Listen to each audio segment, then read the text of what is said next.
안녕하세요. 문학소리입니다. 장편 문학을 오디오북에 맞게 짧게 각색하여 들려드리는 드라마 명작 시리즈입니다. 이번 시간에는 모험 과학소설의 선구자 쥘 베른의 대표작 가운데 하나인 80일간의 세계 일주를 들려드리도록 하겠습니다. 쥘 베른은 모험과 탐험이라는 독창적인 주제로 많은 작품을 남긴 위대한 프랑스 작가입니다. 프랑스 항구 도시 낭트 출신으로 법률 공부를 했지만 작가를 꿈꿨고 문학에 심취하게 됩니다. 5주간의 기구 여행이 대중적인 성공을 거둠으로써 소설가로서 베른의 경력이 시작되었고 80일간의 세계 일주를 비롯해서 땅속 여행, 해저 이말리가 이어졌습니다. 영국 신사 필리어스 포그는 사교 모임에서 80일 만에 세계 일주를 한다는 내기를 걸게 되고 집사 파스팔도를 데리고 여행을 시작합니다. 도보행 기차를 타고 여행을 시작한 포그는 은행 강도와 인상착의가 비슷하다는 이유로 픽스 형사의 추적을 받게 되고 인도 여행 도중에 만난 아우다라는 여인과 사랑에 빠지기도 하지요. 과연 포그는 약속한 시간까지 돌아올 수 있을까요? 등장인물입니다. 필리어스 포그, 괴팍한 부자 영국 신사. 파스팔도, 포그의 집사.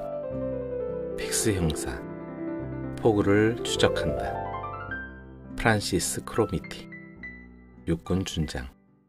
아우다, 왕의 미망인. 포그와 파스팔도의 세계여행, 그리고 아우다와의 만남, 쥘 베른의 모험과 공상의 문학세계, 드라마 명작 80일간의 세계 일주, 지금 들어보세요.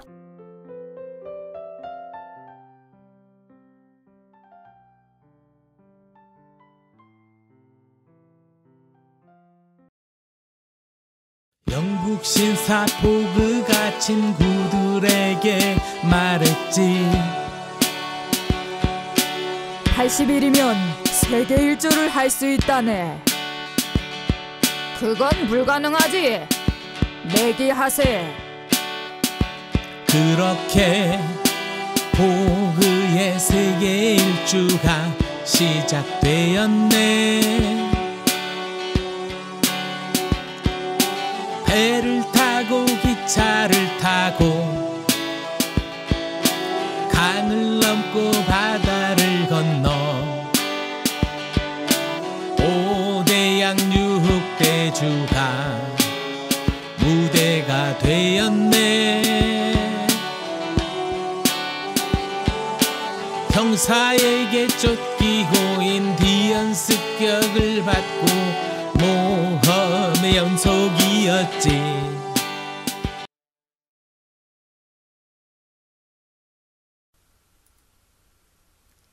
80일간의 세계 일주.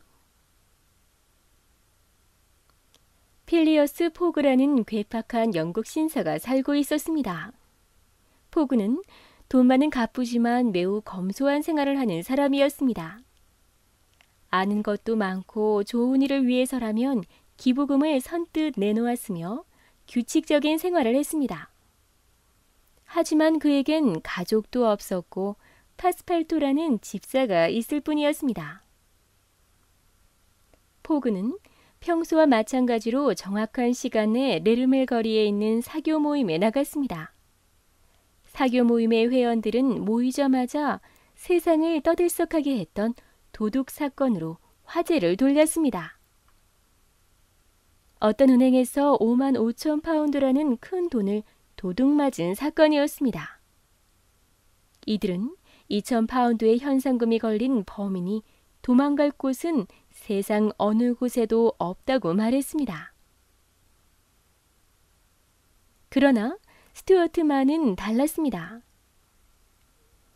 이 넓은 세상에서 범인을 잡는다는 게 그렇게 쉽지 않을 걸세.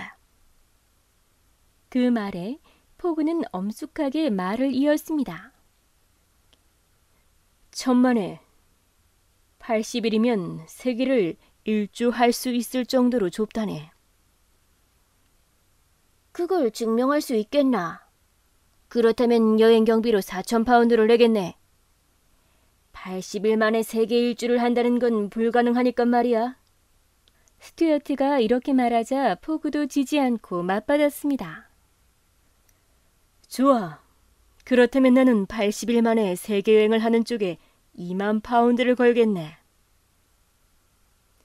모두 놀라서 말렸으나 그는 고집스럽게 우겼습니다.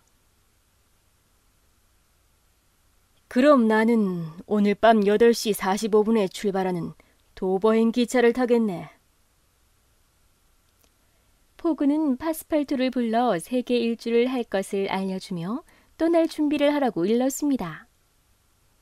8시 20분에 역에 도착하자 내기를 건 5 친구가 포그를 배웅하려고 기다리고 있었습니다. 그들은 포그에게 돌아올 날짜를 한 번 더 다짐해 두었습니다.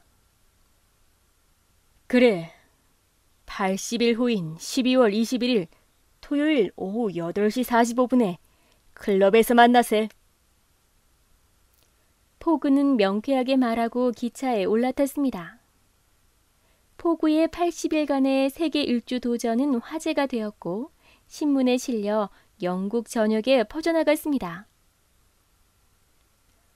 포그 편을 드는 사람들도 80일 만에 세계를 일주한다는 건 어려운 일이라며 고개를 저었습니다. 그런데 여행길에 오른 지 얼마 되지도 않아 포그 일행은 생각지도 않은 영국 은행 절도범으로 누명을 쓰게 되었습니다. 은행 절도범을 잡으려고 세계 여러 곳의 형사들이 퍼져 수사망을 좁혀가고 있었는데 그중 하나가 픽스 형사였습니다. 그는 수에즈 운하를 거쳐가는 여행자를 조사하는 임무를 맡았습니다. 픽스 형사는 여행자들의 여권을 조사하다가 파스팔토가 들고 있는 포그의 여권 사진을 보고 속으로 깜짝 놀랐습니다. 은행 절도범의 얼굴과 너무 닮았기 때문입니다. 이 여권 당신 것이요? 아니요, 배에 있는 주인님 것인데요. 수에즈를 지나갔다는 증명을 받아야 합니다. 영사는 여권에 서명하고 날짜를 적어 넣은 다음 도장을 찍어주었습니다. 픽스 형사와 영사는 범인의 인상과 같다 아니다를 놓고 옥신각신했습니다. 영사는 포그를 그냥 훌륭한 신사로 여겼고 픽스 형사는 자꾸 그 절도범이라고 주장했습니다. 픽스 형사는 증거물을 찾아야겠다며 파스팔토를 뒤쫓아 슬쩍 말을 걸었습니다. 또 마주쳤군요. 네, 픽스 형사님. 그런데 워낙 갑자기 하는 여행이라 내가 수에즈에 왔다는 게 믿어지지 않네요. 몹시 서둘러 여행을 떠나셨나 보죠. 픽스 형사는 그가 영문도 모른 채 주인을 따라 허겁지겁 여행길에 올랐다는 이야기를 듣고 포그가 범인이라고 확신했습니다. 그는 급히 런던 경시청에 체포영장을 보내달라고 전보를 치고 포그를 뒤따라가기로 했습니다. 열차는 정확한 시각에 봄베이를 출발했습니다. 포그와 파스팔토 앞자리에는 봄베이까지 같은 배에 탔던 육군 준장 프란시스 크로미티가 앉아 있었습니다. 그는 베라네스 여단장으로 부임되어 가는 길이었습니다. 10월 22일 오전 8시, 열차는 방갈로와 오두막집이 늘어선 넓은 벌판에 닿았습니다. 그런데 갑자기 기차가 멈추더니 그곳부터는 철도가 개통되지 않아 다음 역까지 걸어가야 한다고 했습니다. 포그는 어쩔 수 없이 많은 돈을 주고 코끼리를 구해서 타고 갔습니다. 포그 일행이 겐지스강 하류에 도착했을 때였습니다. 힌두교도 행렬이 이쪽으로 오고 있어요. 되도록 마주치지 않는 게 좋을 것 같군요. 안내원은 이렇게 말하더니 코끼리와 일행을 수풀이 우거진 곳으로 몰았습니다.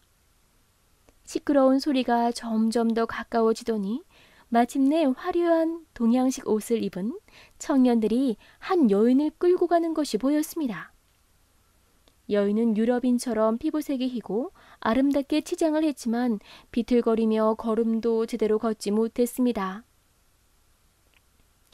그 여인의 뒤에는 칼과 총을 든 호위병들이 훌륭한 옷을 입은 노인의 시체를 들것에 싣고 뒤따르고 있었습니다. 정말 안 됐군요. 힌두교에서는 남편이 죽으면 아내를 산채로 죽은 남편과 함께 화장을 시킨답니다. 크로미티 준장이 행렬을 지켜보다가 조용히 속삭였습니다. 네, 참 불쌍한 분입니다. 저 여인은 나오다라고 하는데 부유한 상인의 딸로 태어나 영국에서 유학까지 했었죠. 그런데 부모님이 돌아가시자 친척들이 강제로 늙은 왕과 결혼을 시켰답니다. 게다가 가엾게도 3개월도 채 안 되어 왕이 죽어서 저렇게 끔찍한 운명에 처한 겁니다. 안내인이 여인의 이야기를 들려주었습니다. 아니, 어떻게 사람을 산채로 불에 태운다는 겁니까? 그건 말도 안 돼요. 우리가 저 불쌍한 여인을 구해줍시다. 포그의 말에 다른 일행들도 다 같이 여인을 구하기로 했습니다. 장례 행렬이 멈춘 곳에서는 이미 아우다와 왕의 시체를 제단 위에 올려놓고 화장 준비를 하고 있었습니다. 포그 일행은 위험을 무릅쓰고 기회를 엿보고 있었습니다. 그런데 파스팔토가 보이지 않았습니다. 마침내 승려들이 아우다와 왕의 제단에 불을 붙이자 포그는 칼을 움켜쥐고 뛰어들려고 했습니다. 그런데 그때 사람들이 혼비백산하여 소리치며 바닥에 엎드렸습니다. 유령이다. 왕이 다시 살아났소. 그 순간 눈앞에 놀라운 일이 벌어졌습니다. 늙은 왕이 마치 유령처럼 벌떡 일어나 여인을 안고 연기를 해치며 포그 일행이 있는 쪽으로 달려왔습니다. 어서 달아나세요. 저 파스팔토예요. 포그 일행은 그제야 파스팔토의 목소리인 것을 알고 재빨리 숲속으로 전속력을 다해 달렸습니다. 잠시 후 포그 일행의 계략을 눈치챈 호위병들이 뒤쫓아왔지만 때는 이미 늦은 뒤였습니다. 성공이었습니다. 모두 포그의 침착성과 파스팔토의 기발한 생각을 감탄했습니다. 준장과 작별 인사를 나누고 캘커타행 기차에 오른 뒤에야 정신이 든 아우다가 놀라서 물었습니다. 당신들은 누구세요? 제가 어떻게 된 거죠? 포그가 어떻게 된 일인지 자세히 설명해 주자 아우다는 눈물을 흘리며 고마워했습니다. 그녀는 영국식 교육을 받아서인지 영어도 잘하고 우아했으며 매우 아름다웠습니다. 포그는 삼촌이 있는 홍콩까지 가겠다는 아우다를 책임지고 데려다 주겠다고 약속했습니다. 캘커타에 내린 포그 일행은 파스팔토가 사원에서 신발을 신은 죄 때문에 감옥에 갇혔지만 벌금을 물고 곧 풀려났습니다. 포그 일행이 경찰서에서 나오는 것을 본 픽스 형사는 머리끝까지 화가 났습니다. 포그 일행은 서둘러 홍콩으로 가는 여객선에 올라탔습니다. 픽스는 포그의 여행 일정 중 마지막인 홍콩에서 그를 체포할 생각으로 같은 여객선에 탔습니다. 항해는 계속되었습니다. 그 사이 포그와 아우다는 가까워졌습니다. 그녀는 항상 포그에게 깊은 감사의 마음을 전했고 포그는 겉보기엔 무뚝뚝했지만 겉모습과는 달리 아우다가 불편을 느끼지 않도록 모든 일에 신경을 써주었습니다.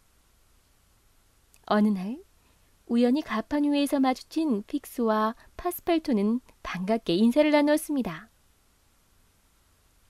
아니, 픽스 씨가 여긴 또 웬일이십니까? 아, 홍콩에 4일 정도 볼 일이 있어서요. 픽스는 이렇게 꾸며댔습니다. 픽스의 말을 들은 파스팔토는 어딘가 좀 석연치 않은 느낌이 들었습니다. 맞았어. 저 녀석은 런던의 사교 모임 회원들이 보낸 스파이야. 어디 두고 보자. 포그는 마침내 런던에서 출발한 지 35일 만에 예정보다 24시간 늦게 홍콩에 도착했습니다. 그런데 아우다의 삼촌은 이미 네덜란드에 이민한 후였습니다. 갈 곳이 없어진 아우다에게 포그는 함께 유럽으로 가자고 했습니다. 이렇게 포그, 아우다 부인, 파스팔토 셋은 함께 여행을 하게 되었습니다. 그러나 픽스는 포그를 잡을 생각으로 포그를 속여 요코하마로 가는 카르나티크호를 놓치게 하였습니다. 다음 배는 8일을 더 기다려야 한다는 말에 포그는 할 수 없이 작은 회속정을 타고 상하이로 간 후에 요코하마까지 가는 샌프란시스코행 여객선을 타기로 했습니다. 하지만 떠날 시간이 다 되어 포그와 아우다 부인이 파스팔토를 찾았으나 그는 끝내 나타나지 않았습니다. 파스팔토는 픽스가 몰래 먹인 잠자는 약 때문에 술집에서 깊은 잠에 빠져 있었습니다. 하는 수 없이 포그는 홍콩 경찰서로 가서 파스팔토의 생김새를 말해주며 그가 나타나면 본국으로 돌려보내달라고 부탁한 다음 배를 탔습니다. 포그는 픽스도 배를 놓쳤다는 말에 함께 배를 탈 수 있도록 해주었습니다. 이틀 동안 순조롭게 항해하던 배는 대만 해협에서 갑자기 풍랑을 만났습니다. 그 바람에 다음 날에야 상하이에 도착할 수 있었지만 샌프란시스코행 여객선은 이미 항구를 출발하고 있었습니다. 빨리 구조 신호를 보내시오. 포그가 외치자 선장은 배가 위험에 빠졌을 때 구조를 요청하는 신호를 보냈습니다. 그러자 샌프란시스코행 여객선이 신호를 보고 그들을 구하러 왔습니다. 이렇게 해서 포그와 아우다 그리고 픽스는 다행히 샌프란시스코행 배를 탈 수 있었습니다. 한편 잠을 깬 파스팔토는 놀라서 막 출발하고 있던 카르나티크호에 뛰어올랐습니다. 그러나 거기에는 포그도 아우다도 보이지 않았습니다. 카르나티크호는 13일 아침에 요코하마에 도착했습니다. 빈털터리가 된 파스팔토는 요코하마의 서커스단에서 어릿 광대 노릇을 하게 되었습니다. 하지만 그때 마침 요코하마에 도착한 포그와 아우다가 서커스를 구경하러 왔다가 파스팔토와 만나게 되었습니다. 파스팔토를 다시 만난 포그 일행은 샌프란시스코행 배에 함께 올랐습니다. 요코하마에서 포그와 헤어진 픽스는 그 길로 영국 영사관으로 가서 마침내 기다리던 체포 영장을 손에 넣었습니다. 그러나 포그는 이미 영국 영토를 떠나 있었기 때문에 그 영장은 소용이 없었습니다. 그래서 픽스는 포그가 영국에 도착하는 즉시 체포하리라 마음먹고 그를 따라가기로 했습니다. 픽스는 파스팔토가 그랜트홀에 타고 있다는 걸 알고 그를 피해서 자기 방에 숨어 있었지만 우연하게도 갑판 위에서 그와 마주쳤습니다. 파스팔토는 픽스를 보자마자 멱살을 잡고 흠씬 두들겨 주었습니다. 그로부터 11일 후인 12월 3일 그랜트호는 금문교 밑을 지나 샌프란시스코에 도착했습니다. 포그는 애초에 여행 계획을 하루도 어기지 않고 그대로 실천했습니다. 포그 일행은 뉴욕으로 가는 기차를 탔습니다. 그런데 뉴욕으로 가는 도중 인디언의 습격을 받아 파스팔토가 인디언의 포로가 되었습니다. 포그는 인디언의 포로가 된 파스팔토를 구하느라고 영국으로 가는 여객선을 놓치고 말았습니다. 영국으로 가는 배를 수소문하던 포그는 프랑스행 배의 선원들을 돈으로 사고 끝까지 반항하는 선장을 가두고는 배를 리버풀로 향하게 했습니다. 처음 며칠 동안은 항해가 순조로웠으나 배의 연료가 바닥나버리고 말았습니다. 포그는 고민 끝에 선장에게 6만 달러나 주고 배를 샀습니다. 배의 나무를 뜯어서 연료로 쓰기 위해서였습니다. 속도를 내려면 많은 나무가 필요했기 때문에 갑판, 선실, 중갑판, 심지어 돛대까지 하나씩 없어져 갔습니다. 큰 돈을 받고 배를 판 선장은 화를 풀고 리버풀로 가는 빠른 길을 알려주었습니다. 선장이 알려준 노선은 정말 빨라서 제 시간에 리버풀에 도착했습니다. 그런데 포그 일행이 런던행 기차를 타려고 할 때 픽스가 다가와 체포영장을 보였습니다. 포그는 은행 강도 혐의로 구치소에 갇히고 말았습니다. 그러나 그날 오후 픽스는 포그를 풀어주었습니다. 은행 강도는 이미 3일 전에 잡혔던 것입니다. 웬만해서는 화를 내지 않던 포그는 화가 머리끝까지 나서 픽스의 얼굴을 쳤습니다. 마침내 포그 일행이 런던에 도착했을 때 시계는 밤 8시 50분을 가리키고 있었습니다. 단 5분 차이로 내기에 진 것입니다. 전 재산을 잃게 된 포그는 모든 것을 포기하고 남은 재산을 아우다에게 주며 말했습니다.